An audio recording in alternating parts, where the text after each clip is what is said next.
गुंजन थोळे.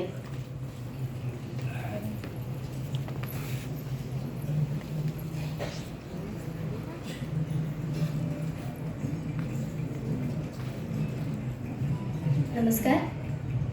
ज्ञान याचा अनतुक्याचा तोच माझा वंश आहे. ज्ञान याचा अनतुक्याचा तोच माझा वंश आहे. माझ्या रक्तात थोडा ईश्वराचा अंश आहे.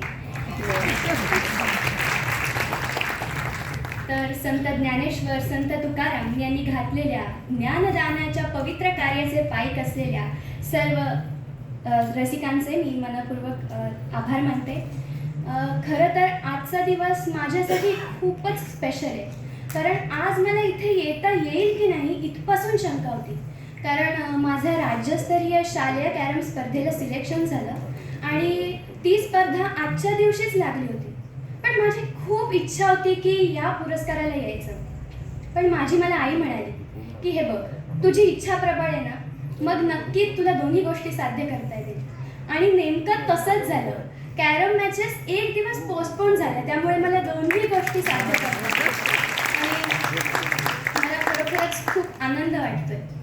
आणि चतुरंग प्रतिष्ठानबद्दल एक विशेष गोष्ट मला सांगावीशी वाटते, ती म्हणजे ज्यावेळी इंटरव्ह्यूज झाले तेव्हा प्रत्येक विद्यार्थ्याला विचारले जाणारे प्रश्न वेगवेगळे होते.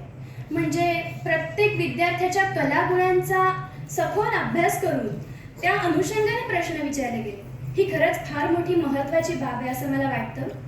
आणि मला हा चतुरंग प्रतिष्ठानचा सर्वोत्तम विद्यार्थी गोडबोले पुरस्कार मिळाला, यामागे माझे पालक, माझी शाळा, माझ्या शाळेतील मुख्याध्यापिका सोनाली मॅम, दीक्षा मॅम, तसेच भाटकर सर, कोळपे मॅडम यांचाही खूप मोलाचा वाटा आहे.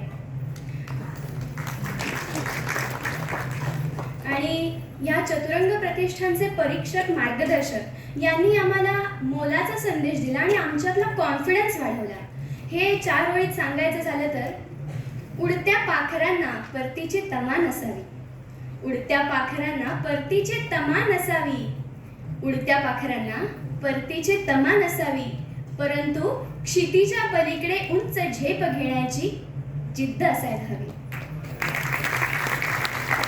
घरट्याचं काय केव्हाही बांधता येतं, घरट्याचं काय केव्हाही बांधता येतं, परंतु पुन्हा मी म्हणेन की क्षितिजा पलीकडे उंच झेप घेण्याची जिद्द असायला हवी, जिद्द असायला हवी.